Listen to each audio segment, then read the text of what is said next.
A young woman named Kohinata Hajime examines a delicate, crystalline object as it crumbles into dust in her hands. It is a known truth that magical tools, or magadugu, will inevitably break with use. To the untrained eye, unable to perceive the gradual wear, this decay appears sudden and shocking. The scene shifts to a mundane evening. Kohinata, dressed in her school uniform, walks with a friend. She tells her friend via text that she's heading home. Her friend laments her performance on a recent mock exam, worried about her chances for a national university. The conversation reminds Kohinata of the looming pressure of her own upcoming exams. She continues on her own, her attention fixed on her phone as she approaches a crosswalk.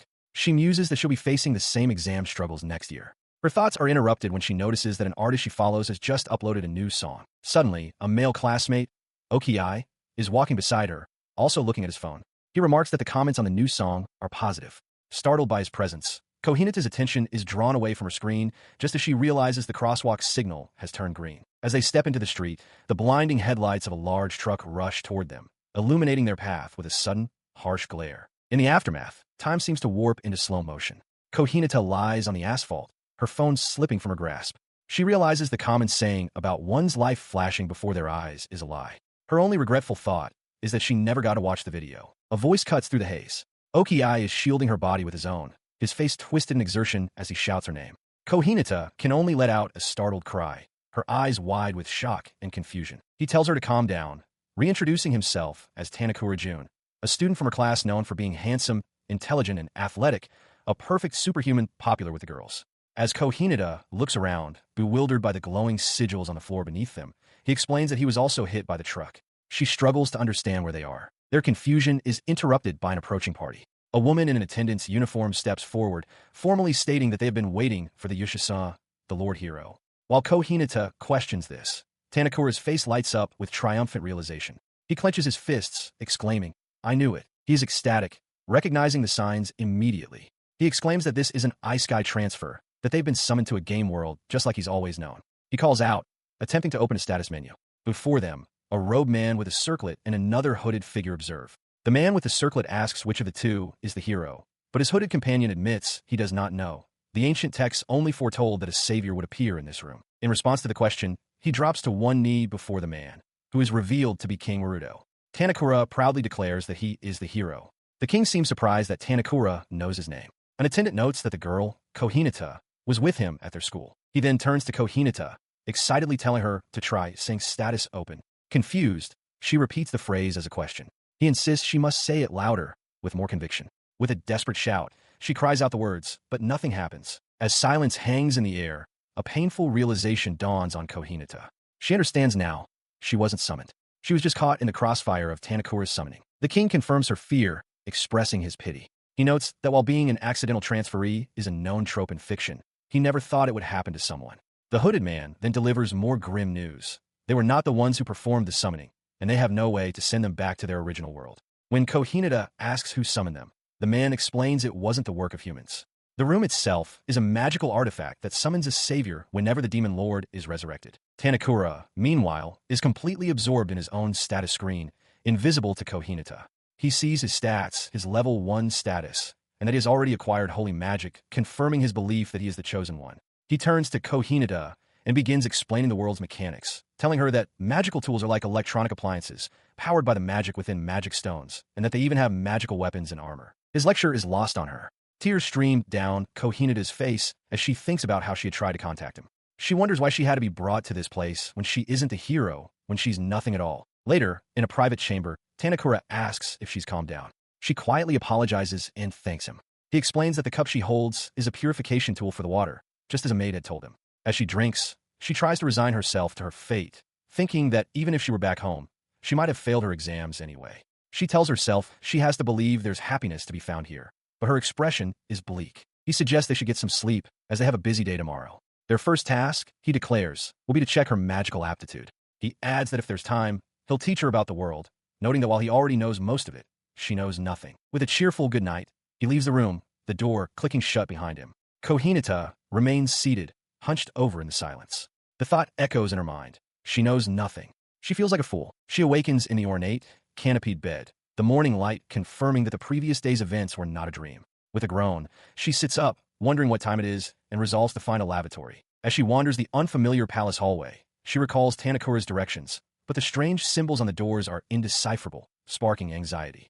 To her immense relief, she finds not a chamber pot, but a modern-looking toilet, a small comfort of familiarity in this strange new place. Her search for the dining hall is interrupted by a cheerful voice. She sees Tanakura being embraced by a young princess, who enthusiastically welcomes the hero to breakfast. Tanakura spots Kohinata and calls out, introducing her to Princess Daya, who he explains is also the saint. The princess remarks that Kohinata's name is odd and decides to call her Setsu instead. Kohinata, caught off guard, can only agree. As Tanakura leads the way to the dining hall, Kohinata quietly wonders about the title saint, guessing it must mean the princess can use holy magic. They enter a cavernous dining hall where a single man sits at the head of an impossibly long table. An attendant stands ready with a serving cart. The seating arrangement soon makes the social hierarchy clear. Tanakura and Princess Daya are seated near the king, engaged in conversation, while Kohinata is placed at the far end of the table, completely alone. Where food arrives, she discovers it is utterly tasteless, nothing more than boiled vegetables without any seasoning. The cabbage has a faint flavor, but the carrots are unpleasantly bitter. Her struggle continues as she attempts to eat a piece of bread, only to find it as hard as a rock. She strains, unable to tear it apart, as the princess giggles at her plight. Tanakura looks on with concern, asking how she is even supposed to eat it. Following the meal, a magical appraisal delivers a harsh verdict. Kohinata possesses no magical aptitude whatsoever. The blow is compounded by the realization that she cannot read the local script, which Tanakura perceives as plain Japanese. He tries to reassure her, promising he's there for her, but his words feel empty. His promise rings hollow as a clear disparity emerges. Tanakura is invited to royal banquets and fitted for custom clothes, while Kohinata receives pre-made items delivered to her room, clearly being kept isolated. Realizing she can't remain passive, she resolves to learn about this world on her own. Her determination solidifies just as Tanakura excitedly demonstrates his new magical skills, a light arrow for attack and a spell to purify toxins. She sits at a desk, diligently practicing the foreign script on a slate with a sample provided by a maid. Tanakura watches her, suggesting she should join combat training since he can already use swords and magic. Kohinata explains she's focusing on learning numbers and arithmetic first, noting the awkwardness of the fact that he can understand any Japanese she speaks. She reflects on their different circumstances. Unlike him, she has no special status. To survive in this world, she must find a job and forge a secure, practical life for herself. Her thoughts are interrupted when a magical lamp on her desk suddenly goes out. Startled, she realizes it has run out of magic. Recalling that such devices are recharged with magic stones, she picks one up, wondering how the process works. As she holds the stone, it crumbles to dust while a brilliant light erupts from her own hand. The magic didn't go into the lamp, it flowed into her. A stunning realization dawns. Despite the appraisal, she possesses magical power. This new knowledge is thrilling, but also brings a new fear about the fragility of magical items in battle. Just then, Tanakura enters, dressed for his journey. Announcing he's tired of waiting and ready to set out to defeat the demon lord, he casually asks Kohinata to come with him. She's taken completely by surprise. He insists he can't leave her behind and promises to protect her, but she firmly declines, reasoning that she would only be a burden. She assures him she will find work, which is why she has been studying. Disappointed, but understanding, Tanakura accepts her decision and tells her to be careful. Their exchange is cut short as the door bursts open. Princess Daya rushes in, cheerfully greeting the hero and declaring it's time for their departure. Tanakura greets her in return, and the princess excitedly urges them to leave immediately. And so, the hero and the saint departed from the royal palace, beginning their quest to the demon lord's castle. As Tanakura and Daya wave to the crowds, Kohinata watches from a window above. She feels no worry, confident that the overpowered hero will defeat the demon lord and return without any trouble. Later, as she sits alone, her stomach growls with hunger. A knock sounds at the door. It is the attendant, Iris, who looks at her and instructs her to get changed. Moments later, Kohinata is thrown out of the palace gates, left on a cobblestone street with a small bag. Iris delivers a cold message from Princess Daya. There is no longer a reason to keep her there, and she is not to return. The attendant adds a final warning. For her own good, she should tell no one she was summoned with the hero. She could only watch, stunned, as the ornate carriage began to pull away. A cold voice drifted from it, bidding her a dismissive farewell. The sound of the wheels clattering on the cobblestones echoed her disbelief. She stammered, her eyes wide with shock. The carriage receded into the distance, leaving her sitting alone on the cold street in front of the Grand Palace. Passers-by glanced at her, but continued on their way, abandoning her to her fate as a long, drawn-out cry of utter confusion escaped her lips. Standing alone in a bustling town square, Kohinata Hajime clutches her simple dress, feeling lost after being expelled from the palace. She wonders what she should do first. A memory surfaces of Princess Daya's final words to her, a warning given just as the hero, Tanakura, was setting off on his journey. The princess had cautioned her to never reveal that she was summoned alongside the hero. The thought fills Kohinada with terror. If people knew she was from another world, they would expect her to have hidden talents or fight monsters, things she is absolutely incapable of doing. She has no magical aptitude or special abilities. She resolves to keep her origin a secret at all costs, but the stress and hunger make her stomach growl loudly. Realizing she can't go back to the palace and must survive on her own, she decides her first priority is food. As the saying goes, one cannot fight a war on an empty stomach. She begins walking through the town, determined to find something to eat. Her walk is interrupted by the savory smell of grilling meat. Her eyes, wide with anticipation, fixate on skewers sizzling over an open flame at a nearby stall. The friendly vendor asks if she wants to eat, offering her 4 silver coins as a gift to celebrate the hero's departure. Kohinada hesitates, wondering if 4 coins is too much, but her hunger is overwhelming. She accepts the money, realizing she has no idea of its value, and is handed a skewer. She takes a bite, but her expression immediately sours. The food is disgusting, with a texture like rubber. She stares at the skewer in disbelief, wondering how this could be considered food. The vendor and his assistant watch her with concern as she realizes that perhaps the greatest challenge of this world will be its very taste. Having finished her unappetizing meal, Kohinata sits on the edge of a fountain, her small trunk beside her. Her stomach is full, and the trunk contains the bare necessities to survive, a change of clothes and some undergarments. It's time to figure out her next move. As she rests, she ponders how to find a place to live. Her gaze drifts across the square and lands on a building with a sign depicting a sword and shield. She remembers a maid from the palace mentioning the Adventurers Guild as a place to go for help. Following the maid's advice, she enters the guild. A cheerful receptionist named Raish greets her. Kohinata explains that she's looking for housing. Raish says the guild can help with that, but first asks to see her identification. Kohinata is struck with a chilling realization. She has no ID, no student card, nothing from her old life to prove who she is. Raish explains that the easiest way to get an ID is to register with the Adventurers Guild. The fee is 10 silver coins, with an annual renewal. Seeing no other option, Kohinata agrees. When asked for a name, she chooses one that won't stand out, Setsu. Raish processes the registration, officially welcoming Setsu-san to the Adventurers Guild and handing her a new identification tag. She stood before the guild receptionist, who inquired about her housing situation and budget. Unsure how to answer, Kohinata admitted she didn't know. The receptionist, Raish, recommended a few inns, including a cheap one called the Black Bull's Horn in a rough neighborhood, noting that one could rent a room even without a steady job. Her expression hardened with resolve. While Raish began suggesting a place with better conditions, Kohinata slammed her hands on the counter. She declared she would do anything and demanded to be introduced to a waitressing job immediately. She understood that securing a stable life and income was her absolute priority, no matter the work. Following the guild's referral, she arrived at an inn and timidly asked the stern-faced proprietress if a room was available. The woman stated the price, 1 silver and 32 copper coins for a night with breakfast, or a prepayment of 150 copper coins for 5 days. Alone in her new, sparse room, she couldn't help but compare it to the luxury of the palace. Shaking off the thought, she sat on the bed to count her remaining funds after paying for her lodging. She was left with 8 gold coins, 34 silver coins, and 20 copper coins, a sum so large it left her momentarily stunned. She began to plan. First, she would deposit 7 of her gold coins at the guild for safekeeping. Next, she needed to buy essentials like soap, a towel, and a toothbrush. As she mentally tallied her needs, a clock chimed loudly.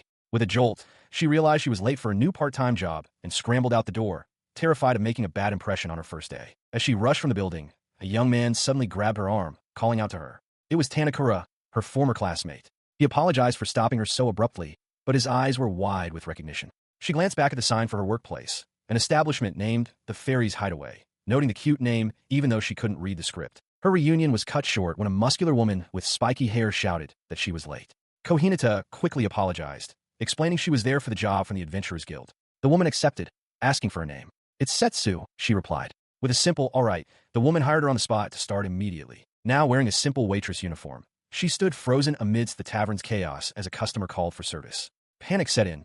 She had never worked a day in her life and had no idea what to do.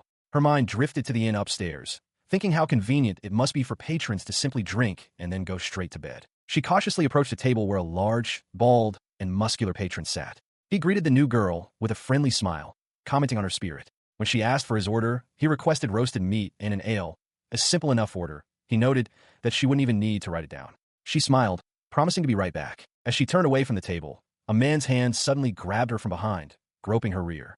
Her smile vanished, replaced by a look of pure, frozen shock. She flinches as the muscular woman who hired her intervenes, sharply telling the customer that touching the new girl is forbidden. The man apologizes, but Kohinada is left reeling, wondering if such harassment is considered normal here. Her thoughts are interrupted when the woman hands her a small pouch containing 25 silver coins, her first earned wages. A small spark of hope ignites within her. Though she's still in debt, this is a start. The woman urges her to leave quickly. Kohinada steps out into the pitch-black street, the door closing behind her. As she walks alone, she realizes her mistake. With no streetlights, the path is invisible. She chides herself for not buying a lamp during the day, a necessity she never had to consider in her old world. Suddenly, a voice cuts through the darkness. It's Tanakura, asking what she's doing out so late. Startled, Kohinata recognizes him as the man from the neighboring inn. Desperate, she pleads with him to escort her to the Black Bull's Horn Tavern, explaining she's lost without a lamp.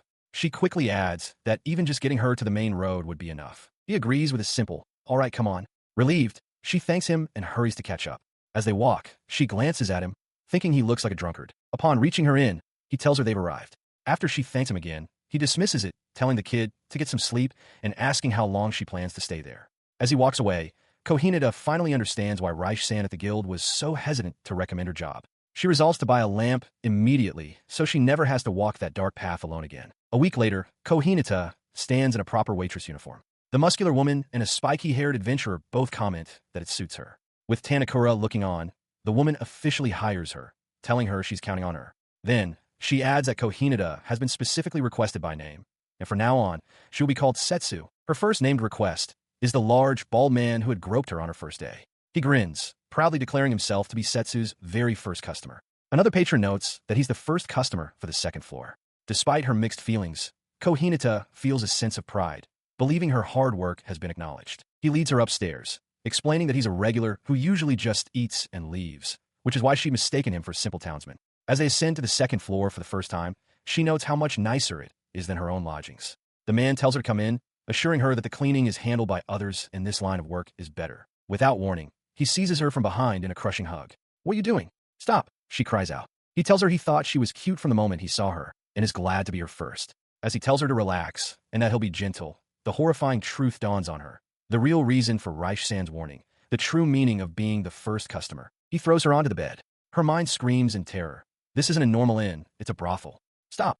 I didn't know," she pleads. He coldly retorts that serving customers at night means exactly this. He's already paid, he says, telling her to be a good girl and be quiet. "You're wrong," she screams, trapped and terrified. She screams as her assailant lunges, his weight pinning her to the bed. In a desperate surge of adrenaline, she breaks free, scrambling out of the room and down the tavern's main hallway, crying out for anyone to help her as the patrons merely watch. As the tavern door bursts open, her eyes, wide with terror, lock with those of Tanakura. His own face mirrors her shock, a mask of horrified realization. Her escape through the main hall is cut short. The proprietress, confirming she is no ally, shouts for her to be captured. A large, bald patron seizes her, halting her flight just as the entrance is breached. Somehow, in the ensuing chaos, she is free again, fleeing into the pitch-black alleyways.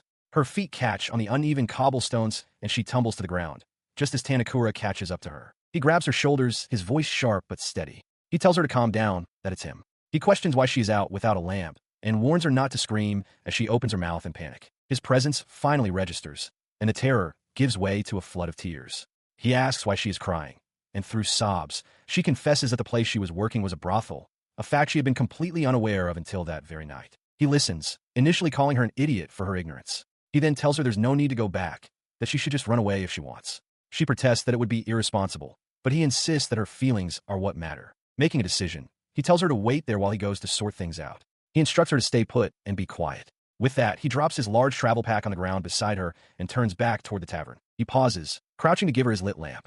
She stammers her thanks, and he tells her not to worry about it. Taking her hand for a moment to reassure her, he says he's just returning a favor from a week ago, then walks away into the darkness. Left alone, she clutches the lamp and reflects that he, a stranger, has saved her. She feels a desperate need to repay him for this and his previous kindness, but worries she would only be a nuisance. Elsewhere, having witnessed both the cruelty and kindness of people, Tanakura sits alone on a high rooftop, gazing out over the moonlit city. At the Adventurers Guild, Kohinata Hajime bows her head in shame. The receptionist, Raish, explains that while the guild was also at fault for not providing a clear explanation of the job, abandoning it was not a good decision. Overwhelmed with remorse, Kohinata can only manage a meek apology. The conversation continues. Raj clarifies that Kohinata's first job was indeed at a brothel, a surprisingly common line of work in this world. Since no formal complaint was filed, the penalty is a restriction of guild services. To lift it, she must complete adventure quests. Raj then offers to introduce a beginner-level quest, and Kohinata, seeing no other choice, agrees. She soon finds herself on a rattling cart, having accepted the offer.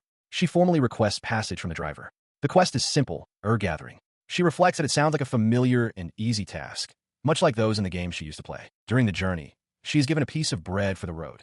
As she takes a bite, she finds it hard and sour, realizing with dismay that the common bread in this town is even worse than what she ate at the royal palace. As the cart driver announces their arrival, Kohinata's thoughts drift from the bad food to a more pressing motivation. She recalls the filthy, shared toilet at the inn and is consumed by the desperate desire to earn enough money to move out and have a private one of her own. She now stands alone at the edge of a dense, dark forest. This is the place for her quest. She looks into the vast woods, wondering how she will ever find the specific herb she needs. However, she quickly bolsters her courage, remembering that Raish had provided her with thorough instructions. Deep within the woods, her search proves fruitful. She spots one of the target herbs. Recalling that some have stems too tough to be torn by hand, she pulls out a knife, glad she thought to borrow it from the inn. As she kneels to cut the plant, the atmosphere shifts. The forest floor around her suddenly teems with movement. Pairs of glowing eyes blink open in the surrounding darkness, and small, furry creatures begin to emerge from the shadows, their collective gaze fixed upon her. Her eyes widen in alarm. A sudden memory of Raish's parting words flashes in her mind. The receptionist had warned her that while the monsters in the herbaceous forest were generally weak, the carnivorous Shimerisu were a notable exception, being particularly dangerous because they hunt in packs. The warning comes too late. The Shimerisu, revealing vicious teeth, leap to attack. One lunges past her head as another sinks its teeth in her arm. Overwhelmed and terrified, she cries out for it to let go, completely surrounded by the frenzied pack. She feels the creature's warmth against her skin, the hard texture of its ribs and hide. A horrifying realization dawns on her. This is a real monster, and she is being attacked. As it bites down, she understands she is in a fight for her life. Her mind flashes back to the magic item shop she visited. The kindly old shopkeeper had presented her with several small, glowing orbs. Recognizing Kohinata was heading out for herb gathering, the woman recommended them as a self-defense tool, explaining that for the monsters in a beginner's forest, they would be more than enough. However, she noted there was one small problem with them. The shopkeeper explained that these disposable magic items, called flash orbs, had duds. Roughly 1 in every 5 would fail to activate. The thought terrified Kohinata, but she accepted it as a necessary risk. Determined, she carefully examined the orbs, comparing their weight and appearance, and purchased 5 that she hoped were functional, trusting her fate to luck. That risk proved to be her undoing. In the forest, she had thrown an orb at one of the creatures, only for it to land inertly on the ground. The Shimerisu stared at the dud, momentarily confused, as Kohinata looked on in shock. With grim determination, she readied the next one. But it was no use. One by one, all 5 of the orbs she had so carefully selected turned out to be duds. A wave of pure horror washed over her as she realized her terrible luck. Why? She thought. How could all 5 of them fail? Snapping back to the present, the consequence of this failure becomes terrifyingly clear. The momentary pause ends, and the entire pack of Shimerisu descends upon her, their screeches filling the air as they leap forward to attack. The creatures swarm her, their teeth and claws tearing at her clothes and skin. Overwhelmed by pain and terror, she can only scream. Her mind is a whirlwind of fear, repeating the same desperate thoughts. I hate this. It's scary. I don't want to die. Then, an unnatural silence falls over the clearing. Kohinata lies collapsed on the damp earth, surrounded by the still, lifeless bodies of every single Shimerisu. She remains on the ground, weeping uncontrollably. Her dress is in tatters, her skin covered in wounds. Consumed by despair, she cries out, questioning why she has to be in this place, thrown into a world where she has no power and understands nothing. All she wants is to go home to her family. Meanwhile, at the Adventurers Guild, Tanakura Jun approaches the front desk. He asks the receptionist, Raish, if Setsu has taken any recent quests. Raish informs him that she hasn't accepted any work since the traumatic herb gathering incident. Due to guild restrictions, they can't offer her a steady job, and she has only been coming in to withdraw from her dwindling savings.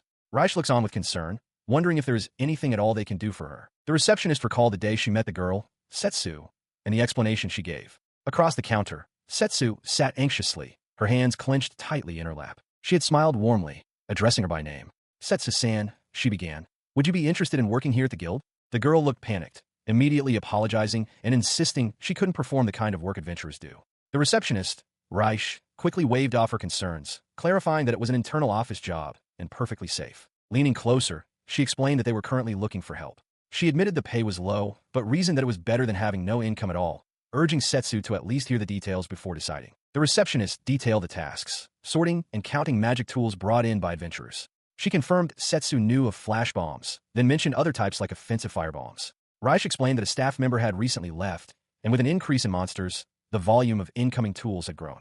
She assured her it wasn't dangerous if one was careful and formally asked if she would take the job. A hopeful expression crossed the receptionist's face as she awaited the answer. A fire lit in Setsu's eyes as she clenched her fist and declared firmly, "I'll do it." She resolved to do everything in her power, realizing this was her only path to survival. Delighted, Reich thanked her, adding that the job would build a good performance record, which could lead to other work opportunities. A few days later, Setsu was at her new job. While handling a pair of magic orbs, she paused, a sense of unease washing over her. Something about them felt different. She had quickly become proficient, sorting and counting items without issue. As she logged 7 flash bombs, she focused on one that felt distinctly different from the others. She wondered if it was more powerful, but then recalled being told all flash bombs had the same effect. Despite having no money to spare, her curiosity compelled her to purchase the strange orb. Walking down an alley, she admitted she just wanted to see one properly activate. She threw it, but it landed on the ground with a soft thud, inert. Another dud. She returns to work, but her mind remains troubled. The situation seems impossible. Encountering 6 consecutive duds when the failure rate is 1 in 5 is statistically miraculous. She wonders if her status as a transferee renders her incapable of using offensive magic items, unlike the purification tools and lamps she used without issue in the palace. The thought that she might be unable to use an entire category of magic items is a chilling one. Suddenly, a flash bomb she is handling detonates in a blinding burst of light. As she recoils, a guild administrator and an adventurer rush to her side, the administrator shouting in alarm. He notes that her hand slipped and tells her she must be exhausted. Fearing another accident, he instructs her to go home and rest. She agrees, but then makes a request. Her request granted, she stands outside holding 2 more flash bombs from the guild. She examines them, confirming her senses. One feels completely inert, just a normal object, while the other gives off that same distinct, dissonant feeling. Even with her funds at a critical low, she knows she must test them. She has to confirm if her prediction is correct. She throws the first orb, the one that felt normal. It erupts in a brilliant flash of light, working perfectly. The realization hits her instantly. The one that felt like nothing was just a standard flash bomb. This means the other one, the one with the strange feeling, its true nature is something else entirely. She clicks its activator. The second orb simply fizzles with a dull click. It's a dud. The truth finally crystallizes in her mind. The feeling she had been sensing wasn't an indicator of superior power, but the telltale sign of a non-functional item. She hadn't been finding special items. She had been identifying the duds all along. The nature of her ability is at last understood. A young woman with a solemn expression introduces herself. She is Daya Wold, the princess of the Eldo Kingdom. She explains that she has been fulfilling the role of the saint. It is a duty passed down through generations of princesses to appear when the Demon King revives and seal him away alongside the prophesied hero. This, she reveals, is the solemn duty of any daughter born to the royal family. The training is severe, often resulting in a short life or frail health. Her mother and grandmother suffered the same fate, and she herself has endured the grueling regimen since she was a child. 3 years ago, signs of the Demon King's revival began to appear. As a child, she had thought that if the hero appeared, her power would be released and she would become the saint. Yet, she secretly hoped that day would never come, doubting her ability to seal the Demon King, especially without a hero present. Though the harsh training continued, there was a time when she was bedridden with a sudden high fever. In that moment of weakness, she wished not to become the saint, but simply to find a husband and die in peace. It was during that illness that a deep anxiety took hold of her. She realized the other person summoned with the hero, Kohinata, couldn't possibly be without some special power. A fear grew that this girl might usurp her role as the saint. The thought of being replaced was unbearable. When her fever finally broke, she came to a stark realization. The efforts of her mother, her grandmother, and all the princesses before her were a legacy she was meant to inherit. She was born for this, their bloodline preserved for this. She had to be the one to seal the Demon King. Their sacrifices could not be in vain. Therefore, she felt a wave of relief when she discovered that Kohinata possessed no aptitude for holy magic. She understood that without such qualities, the girl could not accompany the hero to seal the Demon King.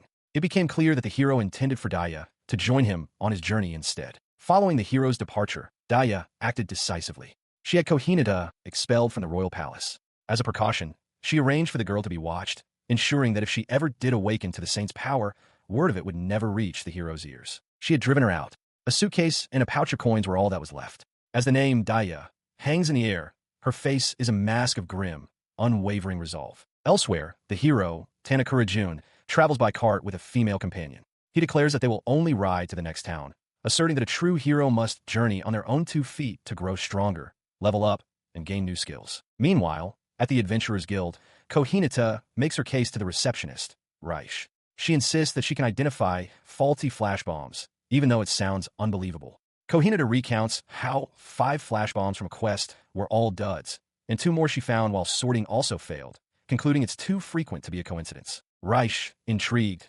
agrees to let her demonstrate this ability after a shift. Relieved and determined, Kohinata clasps her hands and enthusiastically accepts, promising to do her best. Later, wearing a work apron, Kohinata begins the test. She picks up a spherical flash bomb, declares it a dud, and tosses it against the post. It lands with a dull thud. She repeats the process with a second one, which also fails to activate, as Reish watches in silent surprise. She holds up another sphere, asking Reish if she can throw this one too. Reish simply tells her to go ahead, still processing what she has just witnessed. Before she can, however, Reish calls out for her to wait. The receptionist voices a new theory. Perhaps all the flash bombs in this crate are duds. She peers at one, trying to discern a difference herself. But Kohinata has already thrown the sphere, declaring that this one will work. It erupts in a brilliant flash, blinding and startling Reish and another nearby guild member. The light fades, leaving Kohinata in a state of panic. She realizes she has made a terrible mistake, using a real flash bomb when she knew it would work. The fear of being fired for her recklessness grips her. Moments later, an urgent Reish appears. She calls out to Setsu-san and quickly ushers her down a hallway. Reish leads her into an office where an older woman with glasses introduces herself as Yolda, the guild master. Yolda states that she has received the report about Kohinata's ability to identify faulty flash bombs and intends to verify it personally. Kohinata, intimidated, can only stammer in response. She stood in the knight's training grounds, a vast, sturdy arena built for magical practice. The guild master explained that Kohinata could use the throwing bombs as much as she needed. She was to inspect a box containing 6 common types of bombs and identify all the duds. As she prepared, a thought of Tanakura surfaced, wondering what he was doing now. The guildmaster gave the final instruction: declare whether each bomb was a dud or not, then throw it. Kohinata affirmed she understood. Taking one of the bombs, she declared firmly, "This is a dud." She then tossed it onto the field, where it landed with a dull thud. A moment later, the bomb she had previously thrown erupted in a violent column of fire. Though it was her first time using a firebomb, the unsettling feeling was distinct. She knew with certainty that she could tell it was not a dud. With newfound confidence, she began sorting through the remaining bombs with astonishing speed. Water stream, wind blade, poison liquid, explosive. She rapidly identified each one's status. This one's a dud. This one will work. This one's a dud too. Finally, she picked up a flash bomb, declaring it was not a dud and warning the others that it was a particularly powerful one. The bomb detonated in a blinding flash of white light that consumed the entire training ground. As the light faded, Kohinata turned back to the observers and asked, "How was that?" The guild administrator reported his findings to the guildmaster.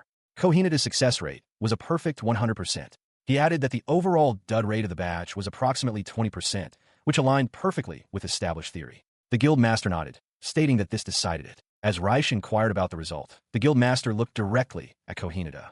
She announced that Kohinata might possess the rare aptitude of a magical tool master. Later, in the quiet of the guildmaster's office, the 3 sat together. The guildmaster regarded Kohinata with a thoughtful expression, confirming her earlier suspicion. So, is as I thought. Kohinata's mind raced. A magical tool master. She understood them to be people who could perceive or even reduce the wear rate on magical items. She recalled Tanakura's high-speed chanting, another rare and valuable skill. A realization dawned. People with this power run repair shops.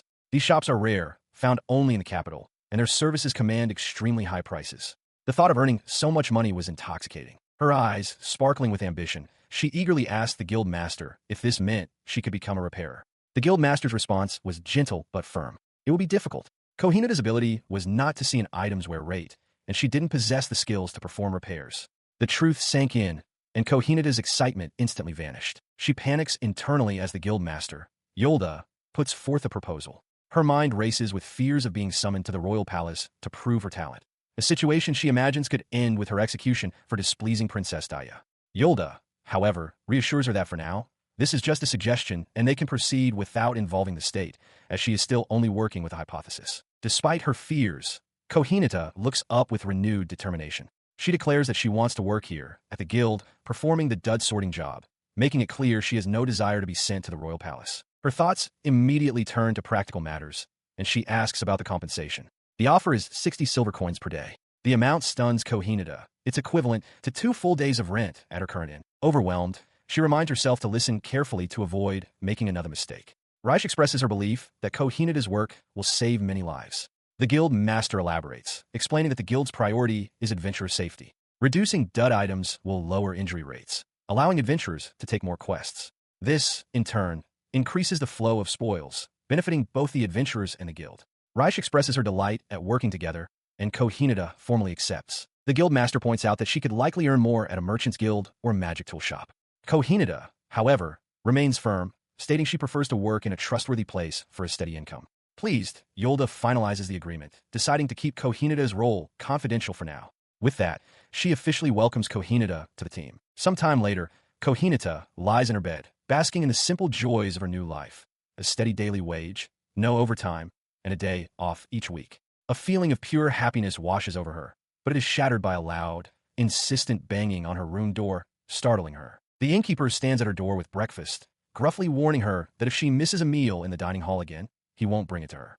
She thanks him, privately acknowledging his gruff but caring nature. The meal itself, rock-hard, sour bread and a thin soup, is less appealing. As she eats, she reflects on her current living conditions, the hard bed, the unclean toilet, and the unpalatable breakfast. With her income now stable and increased, she realizes she can finally afford to move out and find a better room. Her thoughts drift to her friend, Tanakura. She recalls him complaining about the small portions, but never the taste. She muses that perhaps as a hero, his sense of taste has adapted, calling it the ultimate cheat ability. A sudden pang of anxiety strikes her as she tries to remember if she locked her door. Lost in her anxious thoughts, she stops short. Emerging from a nearby doorway is Tanakura himself. They stand for a moment, surprised by the unexpected encounter. He turned and walked away with a dismissive air. Kohinata watched him go, thinking his attitude was terrible. Still, she knew he wasn't a frightening person and began to ponder what she could get him as a thank you gift. Meanwhile, Tanakura rejoined his adventuring companions. One of them asked if he'd noticed that dud magic items hadn't been failing recently.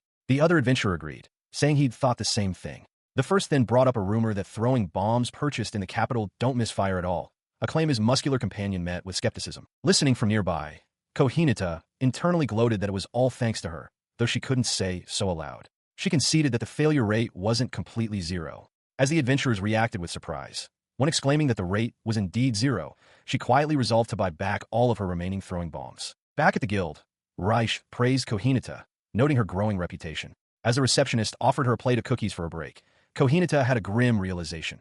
Even Raish's handmade cookies were unpalatably bad, a flaw she attributed to some fundamental bug in this world. Raish continued, explaining that thanks to Kohinata's contributions, the guild's income had increased while the adventurer injury rate had dropped. Because of this, she announced, the service restrictions placed upon her, such as assistance with finding housing, would soon be lifted. As she spoke of housing, the view shifted to a pleasant-looking apartment building. Raish noted that this particular one was quite close to the guild. At the prospect, Kohinata's eyes lit up.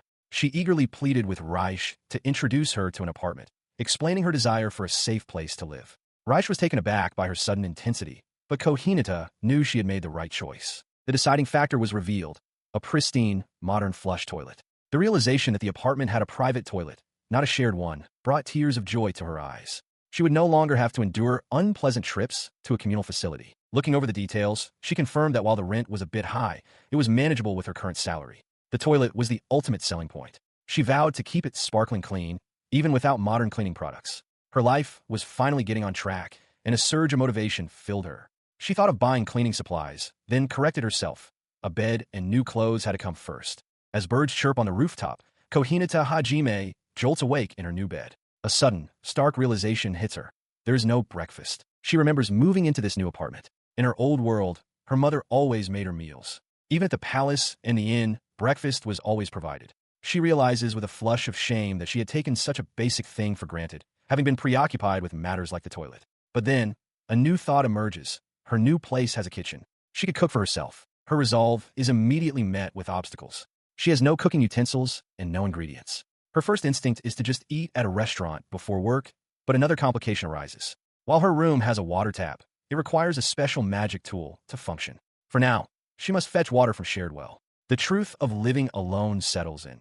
She has to do everything herself, including deciding how to spend her money. Overwhelmed, she realizes her ignorance wasn't just about this new world. Looking at a scar on her thigh, she understands she knew nothing about money, safety, or the basics of living. She had been naive about everything. She reflects that as a high schooler, she thought she was an adult, but she was just a child. She had taken everything she was given for granted, not even consciously aware of it. Understanding that survival is a struggle, she resolves to grow up fast. As she leaves for the day, she cheerfully greets Reich. Having acquired the necessary items, a frying pan, oil, salt, a magical fire tool, and a cut of meat, Kohinata prepares to cook. She decides on a simple steak, confident that even with her limited experience, she can manage it. She recalls a strange local fact. The common black cattle are carnivorous, a thought that she finds slightly disturbing. She begins her culinary attempt. The oil, she notes with relief, is a simple vegetable oil made from crushed tree nuts, not from some monstrous man-eating plant. Recalling the proverb, it's easier to do than to worry about, she pours the oil into the hot pan and lays the steak down to cook. As it sizzles, she admits she doesn't know the proper way to prepare meat, like tenderizing or seasoning it. Her main concern is simply to cook it thoroughly to avoid any parasites. A good smell begins to rise, and the meat browns nicely. In a small panic, she realizes she forgot the salt and quickly adds some before it's too late. It's done. She plates her creation, beaming with pride. It looks just like a steak, unadulterated by any strange local seasonings. Declaring that self-sufficiency is the best, she picks up her newly bought knife and fork, ready to enjoy the fruits of her labor. She takes a bite. Her expression instantly sours into one of profound disgust. The taste is utterly, horribly awful. She stares at the disastrously cooked meat, the foul taste still a fresh memory. She recalls that carnivorous animals are said to have a strong odor, but this was beyond anything she expected. Taking a deep breath, she realizes it is her responsibility to eat it. With work to do tomorrow, she steels a resolve to persevere. The next day, she puts that resolve into practice, working at what appears to be a market or guild depot. A voice calls out to her as Setsu, announcing that the sorting is complete. As she handles the round, fruit-like objects, she notes how easy the sorting was. A strange realization dawns on her. She doesn't need to handle the items to know their quality. She can simply see which ones are bad. This new application of her ability brings a wave of difficult memories, and she clutches her head in distress, recalling a time she felt utterly helpless. Reich, the guild receptionist, notices her turmoil and gently tells her to leave the difficult tasks to her.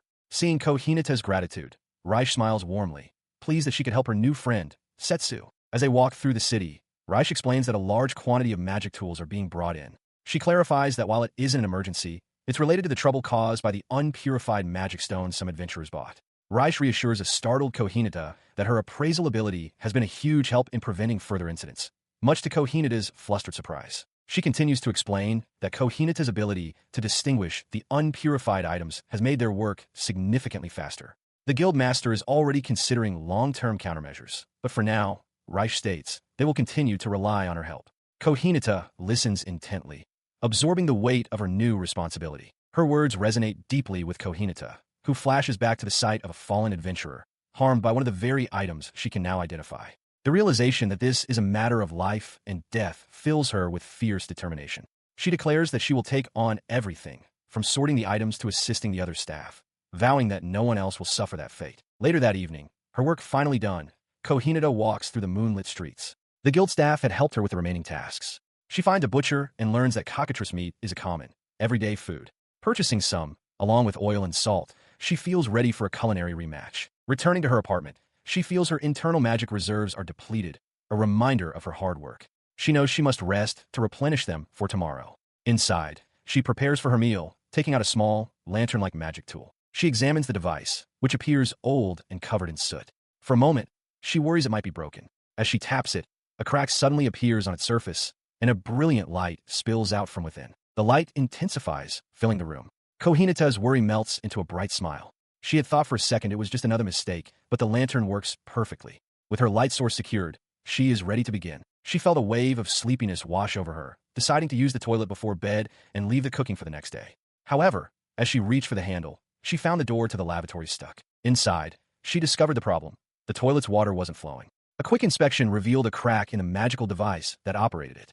The thought of leaving it unflushed overnight was unbearable. Knowing it was rude at such a late hour, but left with no other choice, she decided to ask her neighbor for help. Steeling her nerves, she walked to the adjacent door and knocked, hoping for a kind soul. The door opened to reveal Tanakura Jun, the young man from the inn. Both were stunned into silence. He broke it first, accusing her of being a stalker. Flustered, she quickly explained that she lived in the room next door, which only prompted him to ask what she wanted. Remembering her purpose, She frantically asked to borrow his toilet's magic device, explaining that hers was broken. He seemed uninterested, so she desperately pleaded, even offering to pay. He casually dismissed the need for money, which confused her as she recalled him previously waiving a payment from her. She then recalled her promise to cook for him. At the mention of food, he relented. Feigning disinterest in her cooking, he agreed to lend her the device because of her desperation. A short while later, she returned it, thanking him profusely and confirming she had recharged its magic. He reminded her of her end of the bargain, the meal, before closing his door. Left alone, Kohinata accepted her fate. Despite her lack of confidence, she resolved to try a new method, carefully rubbing salt and spices into the meat before cooking. While she cooked, he waited patiently on a bench in the hallway, engrossed in a book. After some time, her voice called out from her room, announcing that the food was ready. She invited him into her room. He hesitated for a moment, finding it improper to so easily enter a young woman's room, but her insistence won out. He stepped inside and was presented with a plate of lumpy, dark, fried meat. He dryly noted the lack of side dishes, but she urged him to eat, saying she'd filled it with her gratitude. He took a single, hesitant bite, and his face immediately contorted in disgust. Wordlessly, he stood, told her to wait there, and left. Tasting it herself, Kohinata was horrified to discover the meat was inevitably greasy. She is still reeling from his abrupt departure when the door slides open again. Tanakura has returned, holding a plate of food. Frozen in fear, Kohinata wonders if he has come back for revenge, perhaps to kill her for the terrible meal she served. Her eyes fall upon the dish. The pieces of meat are glistening and perfectly cooked. She is confused. It looks delicious, but her mind insists it must be the second, equally terrible, version of her failed cooking. Her confusion turns to panic as he suddenly lunges, holding a piece of meat on a fork. He insists that she eat. She resists, convinced she is about to die, and that this is some new, cruel form of torture. The first bite silences her struggles. An expression of pure shock washes over her face as the incredible flavor registers. It is overwhelmingly delicious. Moments later, seated at her table, Kohinata asks in disbelief if he used ultra-high-class cockatrice meat. Tanakura dismisses the notion, explaining it's just ordinary meat from the corner butcher. He then admits that this is the first truly delicious thing he has eaten since arriving in this world. He explains that he simply changed the seasoning. The realization dawns on Kohinata.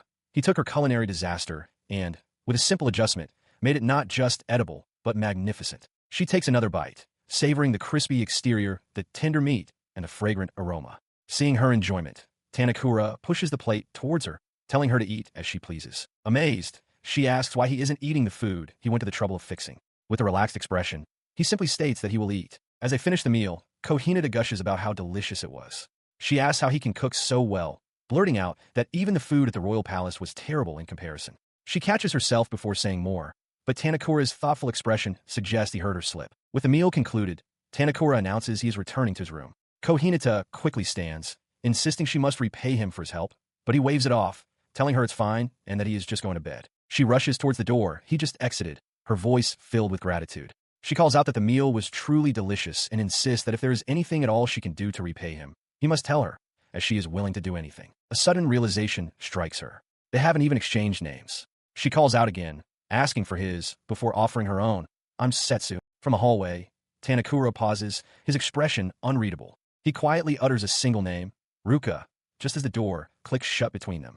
Before a young woman, a steaming plate of food is presented. With a knife and fork in hand and a slightly flushed, expectant expression, she prepares to taste the long-awaited meal she prepared herself. The dish is rockbor kakoni. A blue-haired young man observes from afar, thinking that while he knows it must be delicious simply because Luca made it, he fears being let down if he gets his hopes up. The scene returns to Luca, who takes a bite of the tender, braised meat. Later, at the Adventurers Guild, the receptionist Raish tells Setsu that she can finish for the day. Setsu, surprised, notes how late it has gotten. Raish explains that Setsu has been working overtime because of an influx of magic tools needing appraisal and urges her to get some rest. As they walk together down a dark, moonlit alley, Raish praises Setsu. She tells her that thanks to her unique ability to identify faulty magic items, the safety of all adventurers has greatly improved. Raish asks if it's true that she's helping everyone. Setsu, with a determined look, confirms that she is the only one who can do this particular job. Seeing her resolve, Raish simply tells her not to push herself too hard. Suddenly, Tanakura appears from the shadows, startling Setsu, whom he calls Luca. She yelps and drops a small, glowing object she was holding. He rushes over, asking what she's doing and why she isn't using a lamp. He asks if she is heading to work now, questioning her reasoning for being out so late.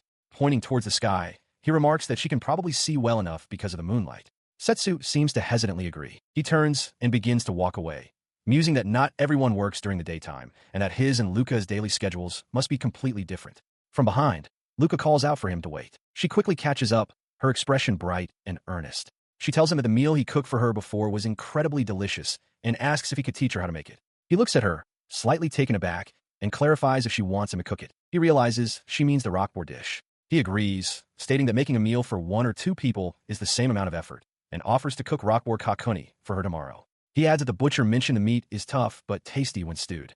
Luca is left utterly shocked and overjoyed by his offer. She watches Tanakura leave after he promises to get the ingredients for their meal. Alone in her room, she celebrates the prospect of Luca's cooking tomorrow. Later, tucked in bed, she feels a bit foolish for being so excited over a meal, but her thoughts soon turn to practical matters, her lack of funds, and the need for clean magic tools. In her hand, she holds the small, glowing orb she had found earlier, its light softly pulsing. The orb's light suddenly extinguishes, and it falls from her grasp into a nearby cup of water. She wonders if it has run out of magic power, just like the dark sign she'd seen before, and makes a mental note to recharge it later. The next day, on her day off, she tackles a large pile of laundry by hand at a well. The chore is exhausting. She laments how difficult it is to get clothes clean without proper soap and realizes just how amazing the washing machines and detergents of her former world truly were. Continuing her work, she identifies the lack of running water as the main issue. While this world surprisingly has flushing toilets, a convenience she's grateful for, she realizes she'll need to earn money for other comforts. After finally finishing her laundry, she decides to visit the magic tool shop. However, as she walks through town, her stomach rumbles. On her day off, she decides to treat herself to lunch at a restaurant whose sign she'd been curious about. Having learned to read the open for business sign, she feels confident enough to enter. Inside, she sits at a table, reflecting that most of the food in this world has been terrible. Still, she holds out hope to find something delicious. A large plate is then placed before her, and she recognizes the dish with a start: rockboar. Her attempt to eat is a struggle.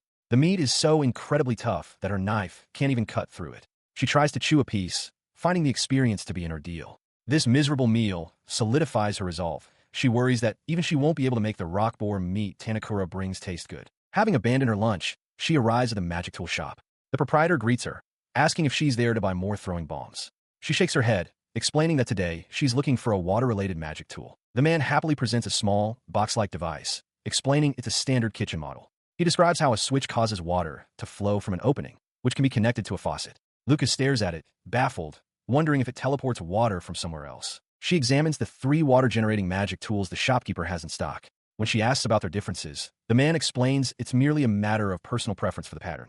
Mulling over her choice, she decides her day's objective is complete and considers visiting a general store next, determined not to waste her precious day off. Later that evening, as Luca rests in her bed, a loud, insistent pounding echoes from her door. Outside, Tanakura stands, waiting. The sound startles her from her weary state. She wonders what the noise could be, feeling the exhaustion from her day's activities. She calls out, telling the person to wait as she gets up to open the door. He stands impatiently on the other side, holding a small tray. "You're slow," he complains, urging her to hurry and open up. He smirks, pointing out that she is bedhead. After her surprised reaction, he presents the tray, explaining that this is her portion of the meal. She stares in disbelief at the glistening, perfectly cooked meat on the plate. The rich aroma fills the air, and she internally questions if this could truly be the same rockboar from before, thinking it looks absolutely delicious. He urges her to eat before the food gets cold, but Luca simply stares at the plate, hesitant to take a bite. Her hesitation stems from a deep-seated fear. She knows that food she cooks is delicious, but her recent experiences, the rockboar at lunch, the royal breakfast, even rice cookies, were all tasteless to her. Seeing her pause, Tanakura asks if she's unhappy with his cooking, which she quickly denies. She sits before the meal, terrified. If her expectations are betrayed now, after seeing how good it looks, the shock would be immense. She worries that the delicious sauté she ate before was just a fluke. Her inaction tries Tanakura's patience. "If you're not going to eat it, I will," he declares, reaching for her plate. Spurred into action, Lucas shouts, "No, I'll eat it," and quickly takes a large bite. She takes a bite, and tears immediately begin to stream down her face, dripping from her chin.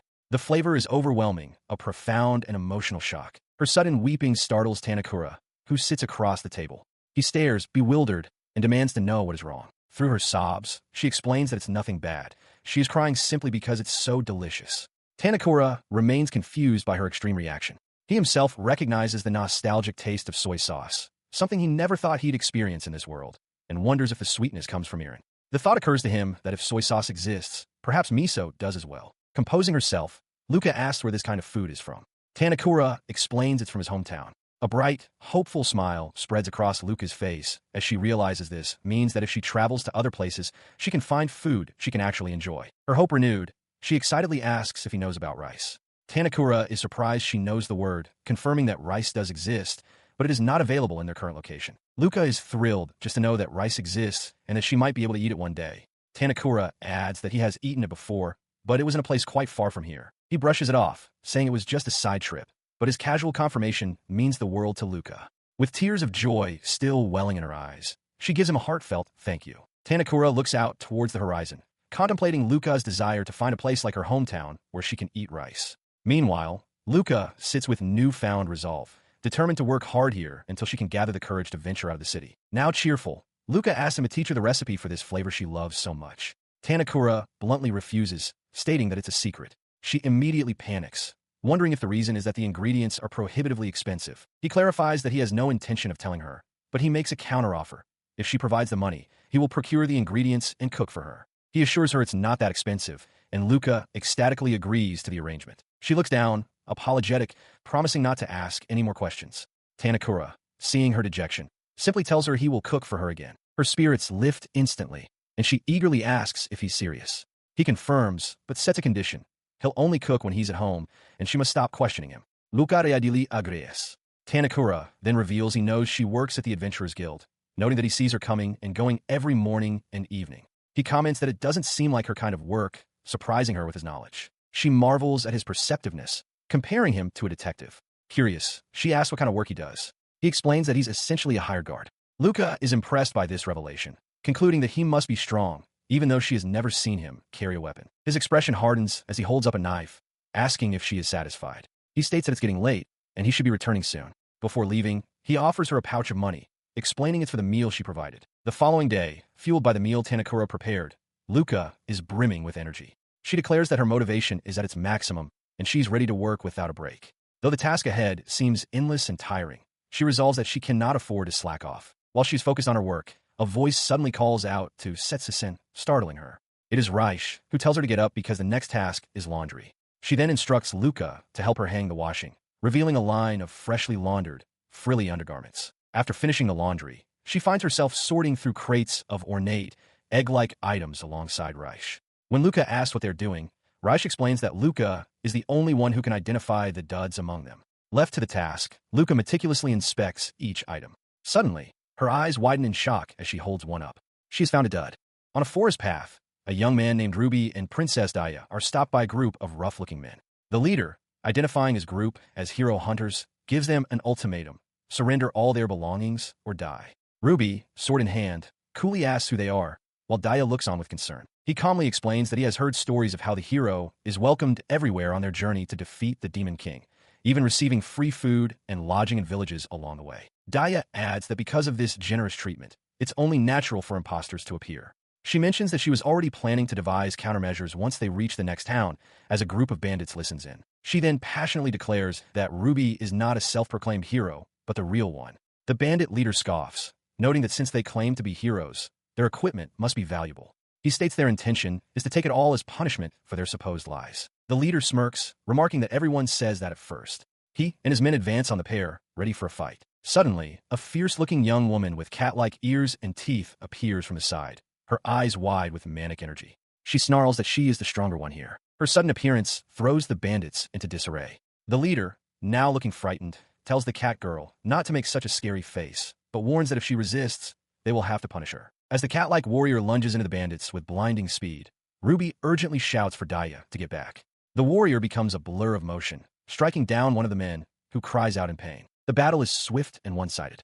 The cat warrior effortlessly engages multiple opponents, while Daya casts support magic, noting that Ruby's assessment of their weakness was correct. Ruby himself parries an attack from a large, bald bandit, pressing the advantage. In an instant, the fight is over. Ruby holds his sword to the throat of a terrified bandit, who calls him a murderer. Unfazed, Ruby thinks to himself that bandits are no different from monsters, and that he does not consider killing them to be murder. His attention shifts from the subdued bandit at his feet. While the cat-like warrior holds the leader captive, Ruby faces the last standing brigand. He tosses a small, gem-like object towards him, a projectile bomb. The bandit shouts for the hero to wait, but it's too late. The projectile strikes the bandit's chest with a dull thud, but fails to detonate. The man stares in disbelief, realizing it's a dud he recently purchased in the capital. Ruby, however, remains unfazed, knowing full well that it's common for these bombs to have a certain failure rate. Exploiting the man's momentary confusion, he surges forward. A silver arc traces through the air as he slashes the bandit in a single, fluid motion, passing him by without breaking stride. The incident brings another scene to mind. In a guild hall, Setsu stares with wide, shocked eyes and an identical, inert bomb in her hands. She wonders aloud if the user is safe, horrified that a dud has appeared. The aftermath of the battle is dealt with. The defeated bandits are piled together, groaning that they've had enough. Nearby, the guild receptionist, Reich, consults her clipboard and reports that while the men were injured, the cause was not a faulty throwing bomb. She explains the situation to a distraught Setsu, who has been sorting crates of the bombs and marking duds. Reich clarifies that the guild doesn't guarantee 100% effectiveness. It's common knowledge that 1 in 5 are duds, and over-reliance is dangerous. She insists it's not Setsu's fault, but Setsu is clearly blaming herself, believing she made a mistake in her selection process. The conversation triggers a painful memory for her. She sees herself alone in a dark forest, surrounded by the useless shells of failed bombs, remembering the absolute terror of being left defenseless when she needed protection most. Back in the present, Reich's expression softens with concern. She tells Setsu that they have been putting too much of a burden on her and suggests they slow down their pace.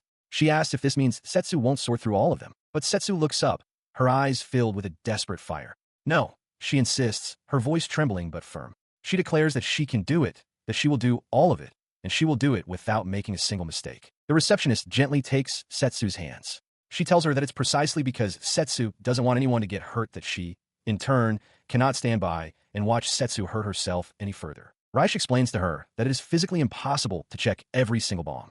To manage the workload, she is imposing a limit on the number of throwing bombs Setsu is allowed to sort from now on. With a quiet look of resignation, Setsu agrees. Despite her agreement, the weight of the decision settles heavily upon her.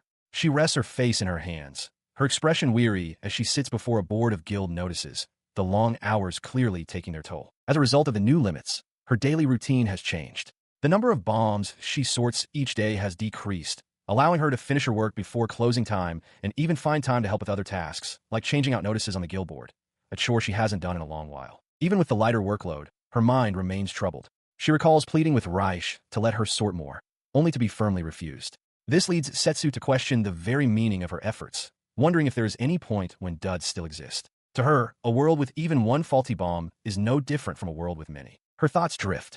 Her attention is momentarily captured by a customer purchasing magic tools, and she sees a magic bag for the first time, marveling at the high-end item. The thought of such game-like objects brings her back to her friends. She pictures Tanakura, Ruby, and the Cat Warrior, wondering if they are safe and well. While lost in thought, she overhears a conversation that only deepens her anxiety. Two adventurers discuss a rumor that the guild is deliberately mixing in faulty items to increase profits. Though one dismisses it, the suggestion horrifies Setsu, who feels that not eliminating every dud makes the situation feel nasty. The moment reminds her of Tanakura's own excitement about their game-like world. She grapples with her conscience. Intellectually, she understands that what she is doing isn't wrong, but she cannot shake the apologetic feeling of no longer being able to perform the tasks she once did. She recalls Reich's pragmatic explanation for the new policy.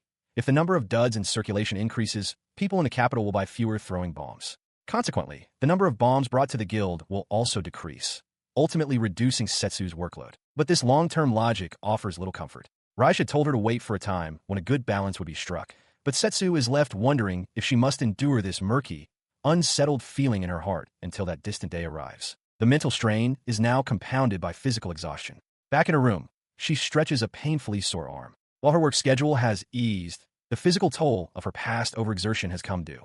The constant lifting and lowering of boxes has resulted in severe muscle pain, the accumulated fatigue making itself known all at once. She lay in bed, clutching a medicinal herb. While Tanakura's meal had lifted her spirits, she now realized her body had long since passed its limit. She was grateful to Reich, who must have noticed her condition to have given her this herb specifically for muscle pain. The instructions were simple. Chop the herb finely, wrap it in a cloth, and apply it directly to her aching arm. Despite her gratitude, she felt such a gift was too much, but the pain was undeniable. The experience made her consider that adventurers must use recovery items like this routinely, and she respected them for it.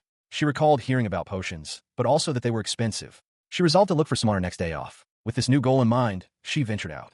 The capital's market street was bustling, filled with food stalls and shops specializing in items for adventurers. As she walked, a particular sweet shop caught her eye.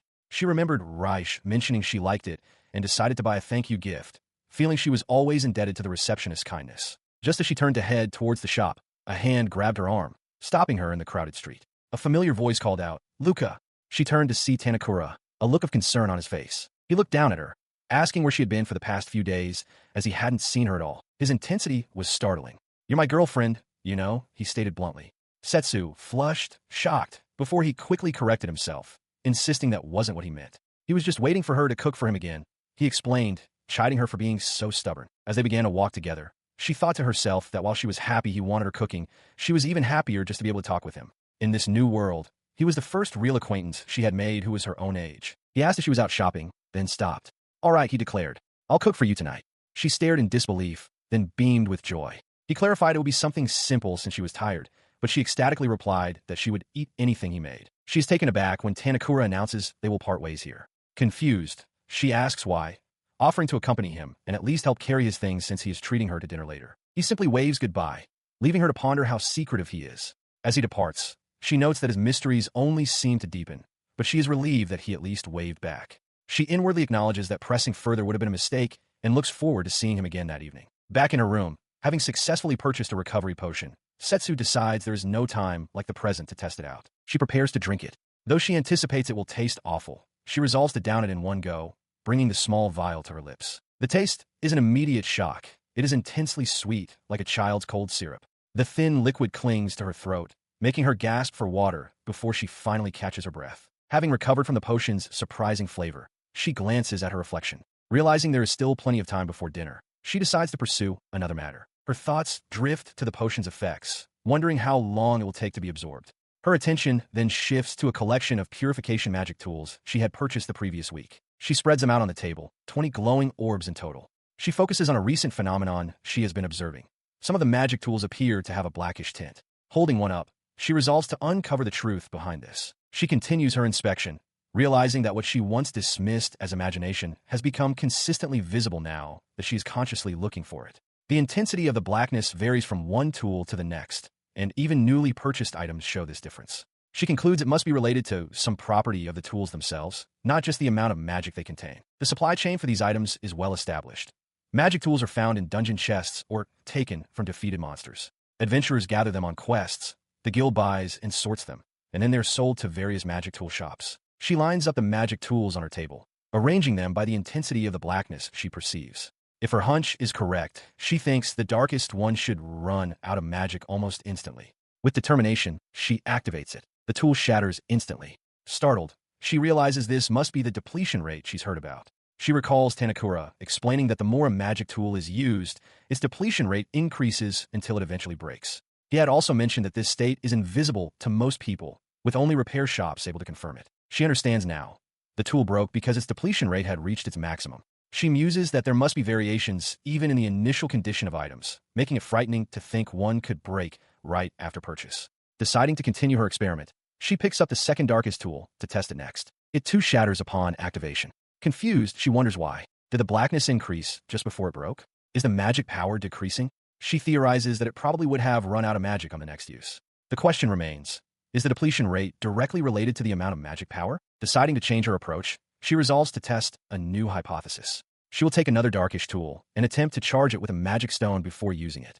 This, she believes, will confirm her theory about the link to magic quantity. As she charges the first tool, she sees the blackness vanish and it activates perfectly. Surprised, she tries again with another. This time, however, the blackness remains even after charging and the tool shatters. This leaves her completely baffled. It wasn't just a matter of running out of magic. She's seen that happen countless times without the item breaking. Was it just a coincidence? Then, the pieces click into place. She mentally lists her findings. The black soot increases with use, and a tool in a black state breaks, meaning the soot must be the depletion rate. Furthermore, when recharging, the soot vanishes from some, but not others, and the ones that become clear are not actually refilled with magic. Holding a clear orb and a broken one, a startling possibility dawns on her. Holding the restored magic tool, its inner light glowing warmly in her hands, Kohinata has a profound realization. The mystery is solved. She can repair these devices. She looks at the glowing magic stones in her palms, her mind racing. By using their power, she has somehow managed to reduce the tool's consumption rate. This is a significant discovery. She considers the implications. To be certain, she would need to run more tests, perhaps even consult a proper magic tool craftsman. However, she also realizes a crucial detail. She isn't consciously separating the magic used for charging from the magic used for repairing. It's all happening instinctively. A sudden thought startles her, but it quickly solidifies into a plan. She decides she will go to the guild the next day and consult with Reich about her findings. Her planning is cut short by a sharp knock at the door. A voice calls out, "You're slow." It's Luca. A jolt of panic runs through Kohineta as she realizes she had completely forgotten their dinner arrangement. He steps inside, his expression questioning as he asks what she was doing. Flustered, Kohineta quickly moves away from her work. Moments later, they are seated at the table. Luca tells her to eat the meal he prepared before it gets cold. Kohineta, deciding it's better not to explain her experiments, eyes the large, steaming dish that looks like some kind of stuffed roll. She takes a tentative bite, and her eyes widen in astonishment. She exclaims how incredibly delicious the rolled cabbage is. Luca calmly corrects her, explaining that she's mistaken.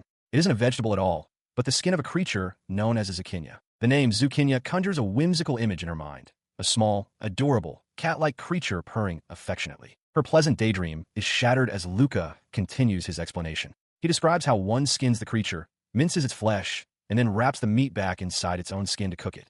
Kohineta's appetite vanishes, her face paling in horror as he calmly states that while the cooking method is unsettling, the food is delicious. She beamed with satisfaction, her eyes sparkling as she declared Luca's cooking to be the most delicious in the entire world. Across the table, Luca dryly noted that she was always being dramatic, but she simply countered that it was because the food was just that good. As she ate, she mused that it was a shame Luca didn't publish a recipe book. It would surely be a bestseller, and she could study it to enjoy his delicious food anytime. Her thoughts were interrupted when Luca, watching her, asked what she usually eats for dinner. Startled by the question, she admitted that she doesn't eat anything for lunch or dinner, having only a morning meal. Luca's expression soured, and he remarked that this must be why she's so thin.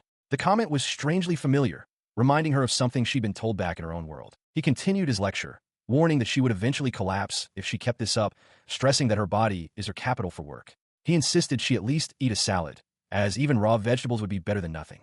Kohineta looked down, acknowledging his point, but confessing that everything besides his cooking tastes awful. Still, she promised to try her best to eat more. She recognized that although his words were blunt, they came from a place of genuine concern for her well-being. Hearing her promise, Luca gave a simple, satisfied nod. This moment of care sparked a fleeting memory of another time, in another world, where a young man gently pulled a blanket over her as she slept. Brought back to the present by the warm feeling, she smiled brightly at Luca and told him he was like a big brother. He turned his head away, remaining silent. Her thoughts then drifted.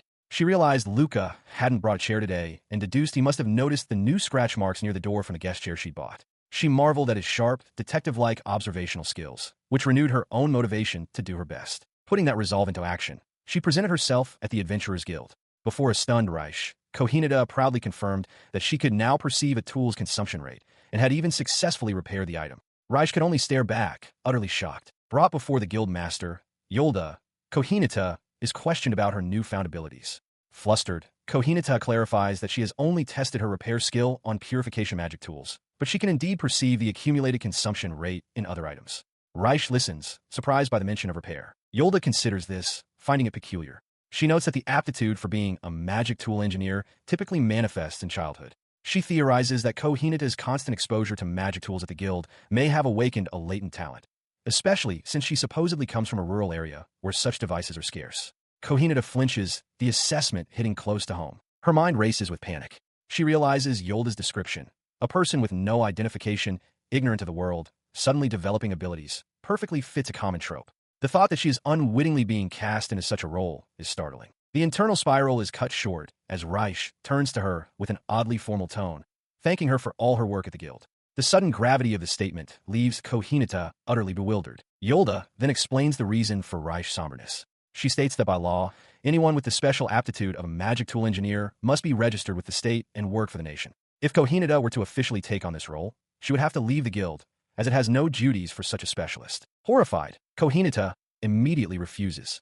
She declares that she has no desire to become a magic tool engineer if it means leaving the Adventurers Guild. A memory of the joy and acceptance she found there flashes through her mind. To her, that sense of belonging is more valuable than any status or wealth she might gain alone. Seeing her friend's distress, Reich's face lights up with an idea. She clasps her hands and suggests that if the guild doesn't have such a position, they should simply create one. Yolda considers the novel proposal. Reich argues that since the guild's primary role is to support adventurers, establishing an in-house repair service would be a valid new duty. This would also allow Kohineta to operate as a repair shop, thus fulfilling her obligation to the state without having to leave. Hope dawns on Kohineta's face. Raish confirms that with this arrangement, she could officially perform repair duties while remaining an employee of the Adventurers Guild. As she observes them, Yolda agrees to the plan, but a private thought crosses her mind.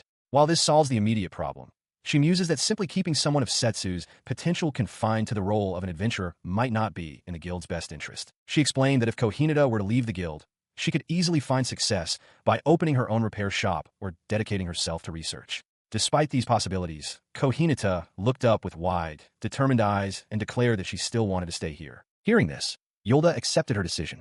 They shook hands as the guild master formally welcomed her, sealing their new arrangement. With the deal struck, Yolda admitted to Raish and Kohineta that she had gotten a bit ahead of herself. The first step, she clarified, was to obtain confirmation of Kohineta's talent. The word confirmation left Kohineta looking puzzled. 3 days later, the plan for this confirmation was set in motion.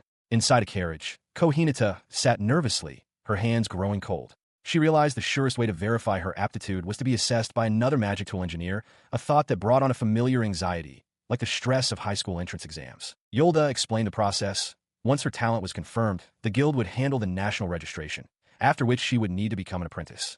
The engineer they were meeting had only agreed to assess her, but Yolda hoped he might take her on as a disciple. If not, he could at least refer them to another master.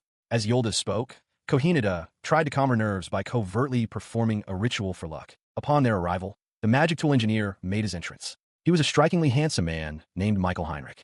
Kohineta was immediately flustered, thinking he looked like a movie star. She quickly introduced herself as Setsu, bowing deeply as the thought that this man could become her master raced through her mind. Michael, however, seemed far less impressed.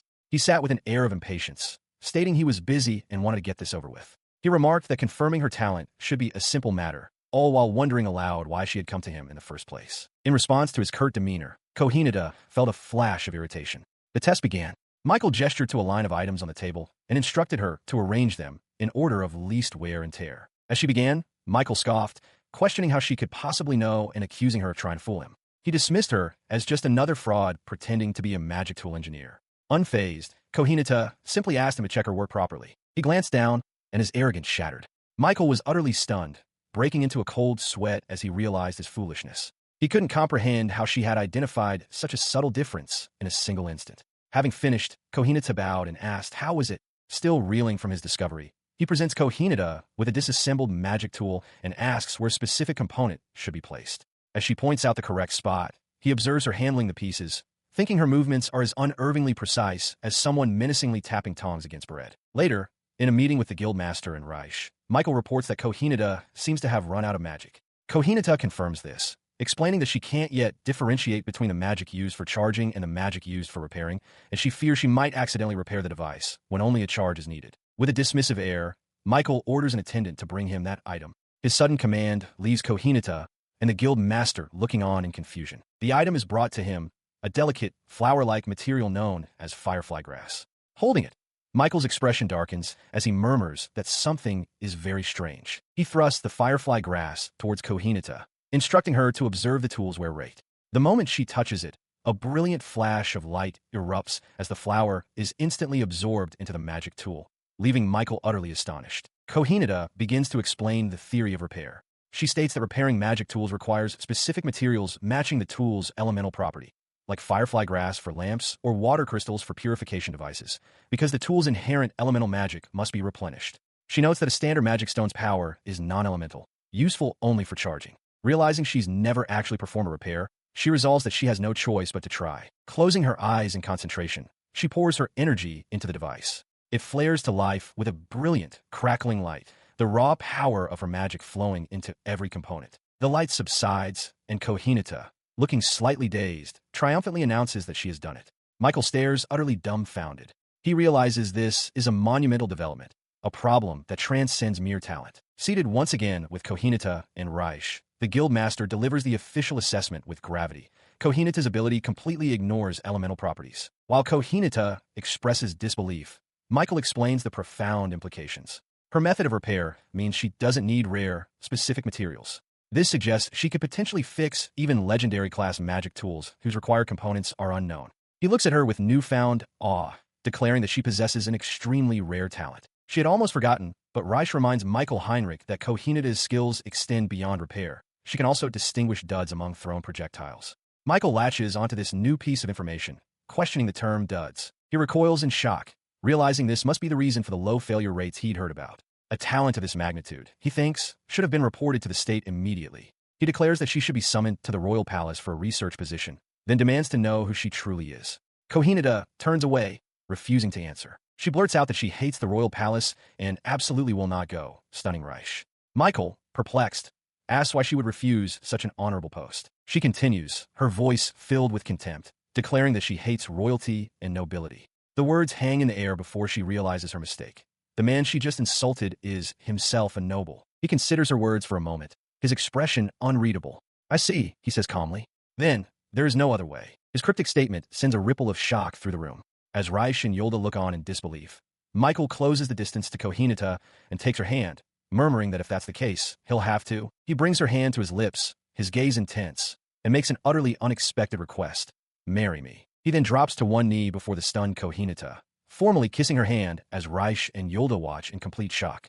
Kneeling before a stunned Kohineta Hajime, Michael Heinrich holds her hand. His gaze is intense as he makes his intentions perfectly clear, stating that he wants her and asking for her hand in marriage. He seems surprised by her shock, explaining that it is only natural for him to want to add a superior magic tool craftsman to his family. While he acknowledges there is no proof that such talent is hereditary, he notes it is a common trait among nobles, making it a logical move to gather as many skilled individuals as possible. Flustered, she shouts that she cannot marry him for such a reason. He presses her, asking what the problem is, and offers a significant incentive. If she marries him, he can shield her from all summons from the royal palace. Her mind reels with the revelation. The man before her is a duke, a title of immense power and prestige, ranking at the very top of the nobility. He continues, revealing that Princess Daya is his cousin. As Setsu processes this, realizing he is practically royalty, he clarifies that he is not engaged to Daya. He also explains that his older brother is set to inherit the dukedom, meaning she would not be burdened by the responsibilities of a duchess. When he misinterprets her hesitation and suggests she could marry his brother if she desires the title, she firmly corrects him. Marriage, she insists, should be between two people who like each other. In response, he leans in close, his face inches from hers. "Then you just have to fall in love with me," he commands. "Fall for me. Right now." Overwhelmed, Setsu internally panics. She thinks that one doesn't just fall in love on command, though she concedes that someone who likes the domineering prince type might. But she is not one of them. The guild master, Yolda, steps in. She calmly reminds Michael Heinrich that Setsu wishes to work at the guild, implying that a marriage to him would be difficult. Setsu, momentarily lost in the chaos, remembers that Yolda was present and had introduced her first. Now seated, Michael considers the situation, remarking that Setsu is an odd one for wanting to work at the guild. He offers a compromise. If she is so insistent, he will build a research lab for her at his mansion, and she can simply commute from there. He continues, musing that it can't be helped if they must spend time together to become more familiar. But before he can finish, Setsu, her resolve hardening, interrupts. She agrees, but on her own terms. They can become close first and then consider what comes next. She sits across from Duke Michael, who confidently states that her becoming his apprentice is merely a matter of time. Setsu can only stare back, wide-eyed and speechless. He presses on, questioning if she truly intends to seek out another craftsman at this late stage. While acknowledging her right to choose, he warns that his own approval is not guaranteed.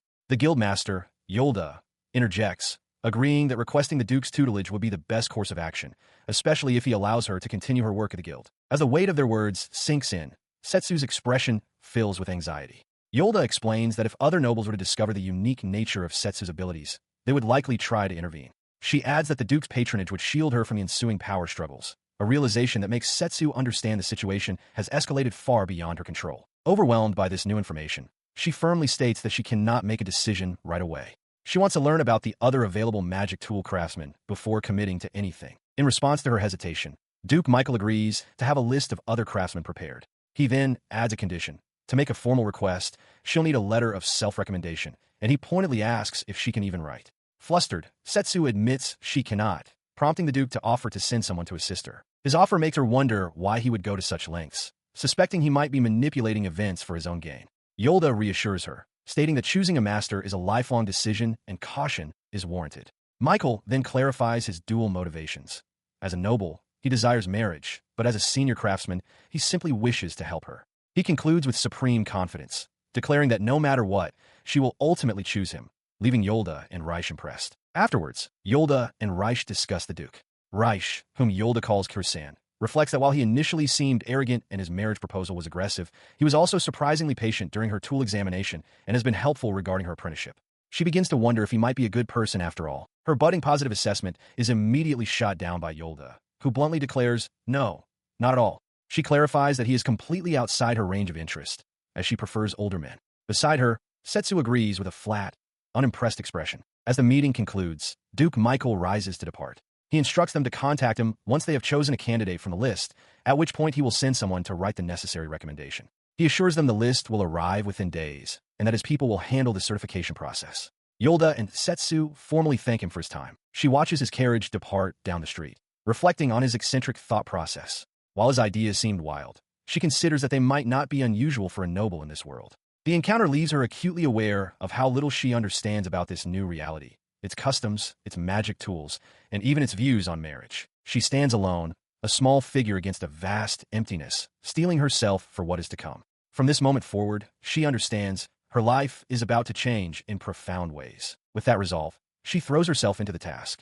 After hours of work, wiping a bead of sweat from her brow, she finally looks up from the scattered papers, satisfied that she has managed to narrow down her choices. The process had been arduous. Since she cannot read the language of this world, she had to rely on Reich to read aloud the entire list of magic tool masters sent by Duke Michael. All the while, the guild master, Yolda, provided a stern, watchful eye, meticulously checking the contents to ensure the Duke had not included any hidden clauses or deceptions. As she reviewed the notes, she realized the list was filled with researchers who study magic tools, not repair specialists. She is shocked to find that after all their work, only 3 viable candidates remain. The thought of her limited options brings her back to the memory of her arrival, the stark, empty room where her new life began. She wonders what would happen if she returned after 20 years, a woman in her late 30s. Her friends would have moved on, working, marrying, having children. She would be left to face a 20-year void. The thought of her family is tempting, but the chasm of time feels immense. Lying in bed, overwhelmed by the feeling of being lost in a world she doesn't understand, she realizes she might not even choose to go back. As she contemplates this, a sharp knock echoes through the room. It is the adventurer, calling her name, Luca, and noting that she is still awake. He enters, carrying a tray of food, explaining that he had some free time and decided to cook. Surprised by his visit on a weekday night, she eagerly accepts the meal. The grilled meat is delicious, reminding her of beef tongue. When she asks what it is, he casually identifies it as the tongue of a green turtle. Her appetite vanishes in a wave of shock, imagining she's eating a reptile. He seems confused by her reaction, explaining that it's from a red-eared rabbit that carries a green shell, a common household ingredient. An image of the bizarre creature flashes through her mind, and she is overcome with relief upon realizing it is, in fact, a mammal. As she recovers from her culinary shock, his demeanor shifts. He leans forward, his expression serious, and asks if a nobleman had visited the guild recently. She looks up from her meal as the adventurer, Luca, remarks on his surprise at seeing such a grand carriage, belonging to Duke Michael, parked outside the guild. He notes that she seems to know an unusual amount about it, but she simply replies that it was hard to miss. He accepts her explanation. He then reacts with utter shock when she casually mentions that she has discovered she has an aptitude for being a magic tool craftsman. He can't believe what he's hearing, exclaiming, seriously? His initial surprise quickly turns to concern, a troubled expression crossing his face as he mutters to himself that this is a bad development. He looks over the list she has, noting that she's narrowed her choices from master down to 5 candidates, 2 commoner repairmen, a researcher from a Viscount's family, another from a Count's family, and the Heinrich ducal house. Setsu, meanwhile, marvels at how much Luca knows, wondering if he has dealings with nobles through his guard work. He asks her why she's even considering these options, warning her that getting involved with nobility rarely leads to anything good. Setsu explains that the guild master, Yolda, had suggested it, reasoning that a noble patron would offer protection from outside interference. Luca concedes the point. His attention returns to the list. He asks about the other repairman, and Setsu explains she avoided him because he was described as famously stubborn, and she doesn't want to deal with being yelled at. Considering this, he notes that leaves 3 repairmen. He looks over the list again and states that if those are her options, then her selection of candidates isn't bad. She decides that if he's going to worry about her anyway, she might as well tell him her choice. She feels she can trust him. As she reflects on how she came to this world with the hero, she tells him to forget she said anything, but he insists, saying he's curious and will tell her his decision once she's made hers. She agrees with a quiet smile, saying it's nothing. He looks at her, asking what she means, a hint of confusion on his face. Before she can elaborate, the door bursts open.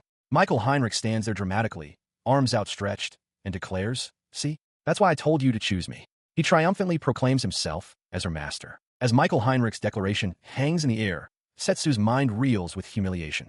She realizes she wasn't so much chosen by him, as she was simply what was left after being rejected by everyone else. Her internal turmoil is cut short as Michael, ignoring her flustered state, briskly announces that it's time for the paperwork. He presents 2 copies of a formal contract, while Luca watches from the background with evident concern. She stares at the documents, identifying them as contracts. Michael explains that they formalize a master-apprentice relationship, where the master is responsible for the apprentice's actions, much like a guardian. Despite the chaotic introduction, Setsu finds the prospect of being taken on as an apprentice appealing. Before she can fully process this, Michael leans in close, audaciously calling her his fiancée. A shocked Setsu immediately refutes the claim. The guildmaster, Yolda, steps in to manage the situation, telling Michael to leave the matter with her and that it will be settled by the next day. In the background, the receptionist, Reich, begins to review the documents. The following day, Yolda presents Setsu with a grand building. Stunned, Setsu exclaims that it's her workshop. Yolda confirms this, explaining that per Sir Heinrich's instructions, they have already moved her belongings and even performed expansion work on the room. Inside, she finds a special, fully equipped workshop dedicated to the craft of repairing magic tools. As Setsu takes in the impressive space, Yolda clarifies the new arrangement. Michael will serve as an unofficial advisor to the guild, allowing him to focus on mentoring Setsu. She explains that it was more practical for Michael to move his own workplace than for Setsu, a commoner, to travel to the noble district. Setsu apologizes for the trouble, but Yolda reassures her that having a magic tool craftsman on site is a great benefit. Now, they can immediately consult her about any unidentified magic tools. Understanding, Setsu agrees. Yolda then gives her permission to look around the workshop while they wait for Heinrich to arrive. Given leave to explore, Setsu discovers the workshop is filled with difficult-looking books and a variety of unusual magic tools. She picks up a strange, ornate lamp, playfully wondering if it's meant for lighting a dance hall. Her attention then shifts to a rack of heavily damaged swords. She realizes they're magic tools awaiting repair, and soberly reflects on the fact that warriors must fight while carrying such heavy, burdensome equipment. She found her thoughts drifting to Tanakurakun, wondering where he was now and if he was doing well. An image of him, smiling brightly and holding a sword, flashed through her mind. Meanwhile, in a rocky wasteland, the hero Ruby gritted his teeth as a shield shattered under a powerful blow. The cat-like warrior beside him cried out that it was their last shield, leaving them with no way to block the enemy's fiery breath. From behind, their party leader gave the desperate order to retreat. Having escaped the immediate danger, the exhausted party members caught their breath. Ruby lamented their failure, realizing this was yet another failed attempt. Their goal was the divine temple in the Gordion mountain range. To obtain the goddess's blessing, they had to defeat the fire dragon in the deepest part of the dungeon. However, the surrounding monsters were so strong that their water dragon shield, which they needed to conserve for the final battle, was being destroyed far too quickly. He turned to Daya, assuring her that she was doing a great job. With a frustrated expression, she wished aloud that she could use more powerful fire-resistant magic, clenching her staff. A thought surfaced, accompanied by the image of a status screen. The problem wasn't just the equipment, it was because their levels were insufficient. But it wasn't a simple matter of party level. The cat warrior grumbled that Ruby was a disappointment and that she needed to catch up despite being a newer member. More critically, Daya had still not acquired the next tier of fire magic she should have learned by the time they reached this point. He consulted his own status, realizing with a pang of frustration that his personal level had long surpassed the recommended benchmark for this dungeon. If only the water dragon's shield hadn't broken, they could have cleared it easily. Then, an idea struck him. He shot up, startling his companions, and declared that they should hire a repairman to accompany them on their journey. He explained that with a repairman, they could get the shield fixed before it broke, allowing them to proceed without being stalled. Daya, however, looked aghast. She firmly stated that it was impossible, explaining that there were only 3 such craftsmen in the entire royal capital, and they were precious personnel. To have one accompany them on a journey, disregarding the needs of the common people, was out of the question. He attempts to downplay the issue, arguing that it wouldn't be a major problem for the royal capital to lose one repairman for a short time. Beside him, the cat warrior slings an arm over his shoulders in a show of casual support. She chimes in, reminding them that their primary mission is to defeat the demon lord. This reasoning, however, only deepens Daya's distress. The princess silently laments how well things have been going, worried that if the situation persists, that child will suffer once more.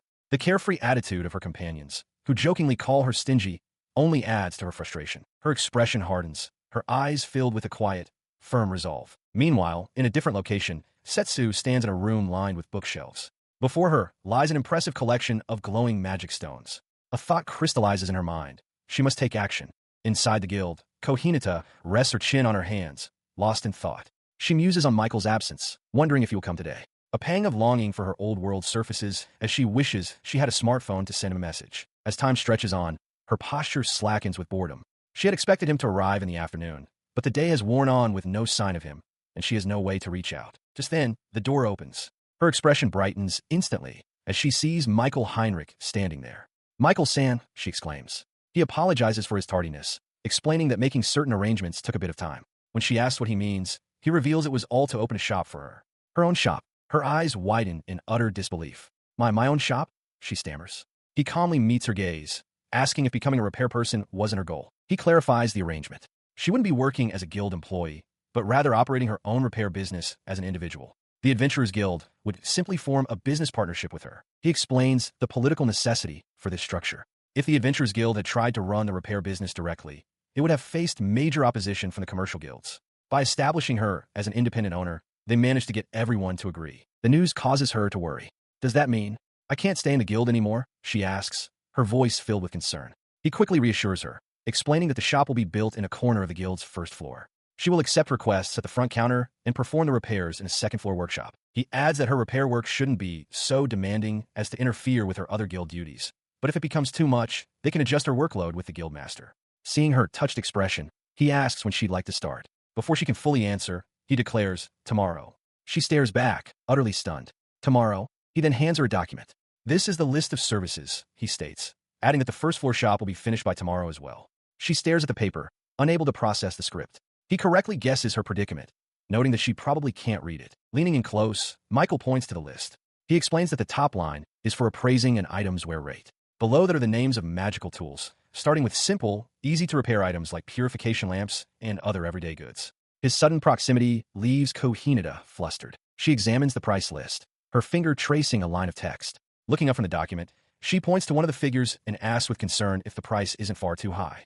She notes that even she can read the numbers on the right, which must be the prices. Her bewilderment grows as she processes the numbers. She exclaims that just appraising an item's wear and tear costs 10 silver coins, a price she insists is higher than the cost of many magic tools themselves. It would be cheaper to simply buy a new one, she argues, questioning if there could possibly be a demand for such an expensive service. In response, Michael poses a question, asking her to imagine a stuffed animal from childhood, one that was given a name and cherished every night. When she reacts with shock that such things exist, he presents the fundamental choice, to repair that beloved item and keep it, or to simply purchase a new one. He continues, explaining that while sentiment is one factor, many people also value the familiar feel of items they've used for a long time. For adventurers whose lives depend on their swords and shields, the ability to repair a tool so it is guaranteed not to break is incredibly valuable. Kohineta begins to understand, recalling her own experiences with cheap items that broke immediately. She realizes the immense importance of reliability, especially for equipment used in combat. Despite this new understanding, she clenches her fist and insists that the price is still too high. She argues passionately that if they truly consider the user's attachment and safety, a more affordable price would surely make everyone happier. Michael cuts her off, his expression firm as he tells her to simply do as he says. He then softens his tone, advising her to try his method first. He assures her that after a while, if she still feels things need to be changed, she will be free to do so.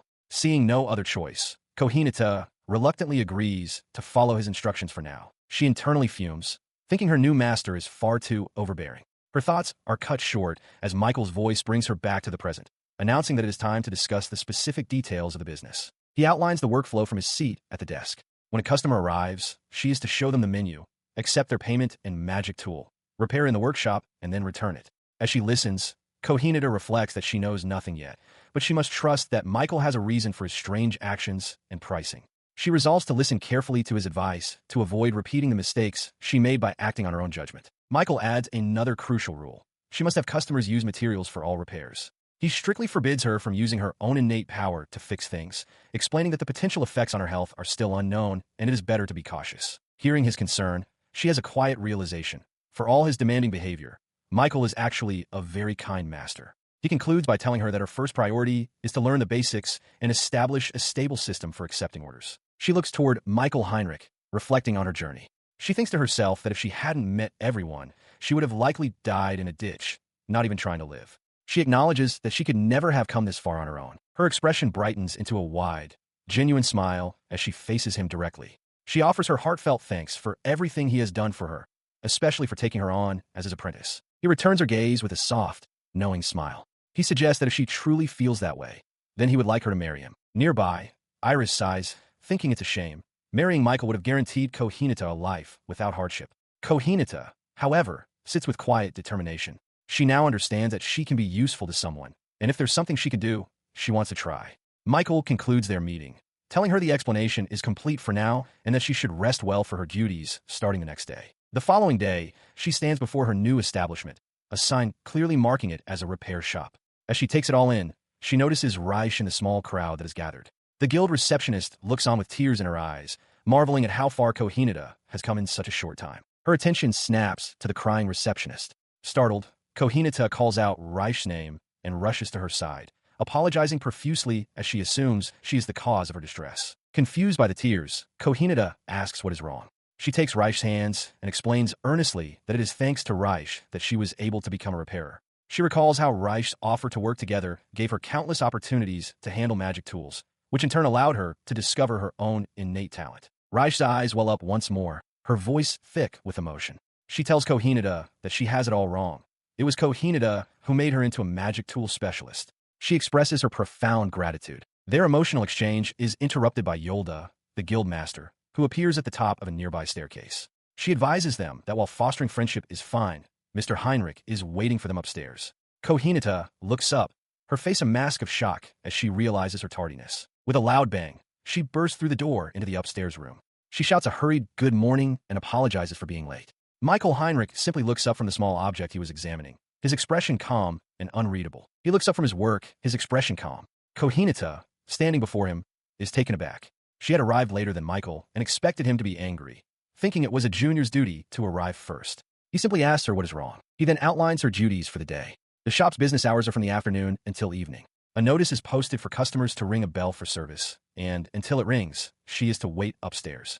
Michael informs her that a staff member has already delivered the day's batch of defective items for her to begin the sorting work she's so skilled at. This news brings her a measure of relief. She had worried that becoming a full-fledged repairer would mean she could no longer perform the sorting work. As far as she knows, she is the only magic tool user capable of identifying and removing these duds. He seems to read her thoughts, telling her to take pride in her work. Even if she can't sort through every single defective item, he explains, each one she removes is one that will save someone. His tone then shifts, and with a smirk, he adds that if she were to marry him, she could look at him as much as she wanted. Kohinata flushes, completely flustered. Her panicked thoughts are cut short by the clear chime of a bell from downstairs. A customer has arrived. She freezes, frantically wondering what she is supposed to do. Downstairs, a party of 3 adventurers stands inside the shop entrance. The one in the lead, a man in armor, calls out cheerfully, asking if she is the one on duty. From upstairs, Michael's voice booms, chastising her for keeping a customer waiting. Startled by a shout, she scrambles down the stairs, only to realize with a jolt of panic that she forgot the service menu. She hastily presents the list to the lead adventurer, asking which service they would like. The adventurer takes the list, asking with concern if she's all right as she pants for breath. As he confirms they need a repair, his companions look over the menu. They observe that there is no equipment listed, only items that don't seem particularly useful. While they ponder the list, Kohinata dashes back upstairs. As the adventurers decide to order something anyway, Kohinata frantically tries to recall the details of the 5th item on the list, a water-related magic tool. She remembers studying it just last night. She calculates it will take 10 minutes. No, she could do it in 5. The lead adventurer calls up, kindly telling her to take her time. With her mind made up, she bursts back into Michael's office. Michael-san, she announces, beaming. I receive an order. It's my first job. It's for the water tool. She examines the broken water tool, a thought forming in her mind. Michael, meanwhile, directs her to begin by gathering the necessary repair materials from the shelves. Ignoring his instructions, she has a sudden realization. A brilliant light erupts as she channels her energy directly into the broken item, a mana stone held in her other hand. The flash subsides, revealing the now repaired tool. She turns to Michael, hesitantly explaining that she managed to fix it without using any of the shop's materials and now just needs a mana stone. Michael can only stare, asking what. He takes the repaired item, examining it closely. He realizes she bypassed the materials entirely, using her own innate magical power. While her ability is a source of hope, he recognizes that mastering it will be a significant challenge. He then asks if she considers this a failure. Before she can answer, he states that the repair is complete and she must hurry to deliver it. Startled by his abrupt command, Kohinata yelps in agreement and rushes off with the item. She turns back towards the main shop floor, where the adventuring party waits anxiously. Unsure of the proper etiquette, she glances back at Michael, asking what she should do. With a burst of speed, she runs to the waiting customers, announcing that their item is ready. The party leader is taken aback, noting with surprise that it hasn't even been 5 minutes. He looks at the device with a hint of doubt, asking if it's truly fixed. She holds out the tool with newfound confidence, formally introducing herself as the magic tool engineer for the job. She assures him that despite being a novice, she personally guarantees the repair. The adventurer remains uncertain, confessing he can't tell if it's fixed. As Kohinata apologizes for any confusion, Michael interjects from the background, adding his own guarantee as the shop attendant. With the transaction complete, the party turns and heads out of the shop, the leader casting one last look over his shoulder. His gaze lingers on Kohinata. He realizes his mistake and mentally apologizes, impressed by her skill at such a young age. He finds himself wondering if she is the owner of the establishment. Her mind suddenly flooded with panic. She realized she needed to greet them properly, but she didn't even have a business card. How would they know she was the shop's representative? She had to be energetic and make a good impression. As the assembled group watched, she looked down, flustered, and began to speak, introducing herself to them for the first time. She cleared her throat. It was inside the Adventurers Guild that Setsu, the magic tool engineer, made her formal debut, observed by the guildmaster, the receptionist, Michael, and the party of adventurers. Meanwhile, on a rooftop elsewhere in the city, a young man with blue hair sat alone, unaware that he was being watched by a figure holding a knife. Far from that hidden threat, Kohinata stood beaming in front of her new establishment, the magic tool repair shop, and joyfully announced that she was officially open for business.